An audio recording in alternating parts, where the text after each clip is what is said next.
काय करतोयस? कळत नाही का तुला? तपश्चर्याला बसली. Don't disturb me. तुला डिस्पल्स म्हणायचंय का? असंच काहीतरी. येड्याच्या वरचं येड डिस्टर्बन्स असतंय ते. व्हेरी स्टँडर्ड सपनात आहे. हा ओम्या, कुठलं गाणं म्हणत होतास रे? जिंदगी है सफर है सुहाना. सोन्याला पुन्हा जर भेटलीस तर सांगीन ना ना ना.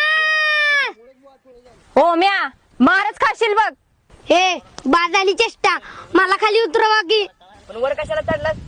चढलोय हाऊस पण आता खाली उतराय ना. फिटली हाऊस. आता याला कसा खाली उतरवायचा? सपने, तू एक काम कर, तुमच्या घरात काडीची पेटी घेऊन ये. आपण गंजीला खाली आग लावूया. मग येतोय ओम्या खाली आपोआप. गणी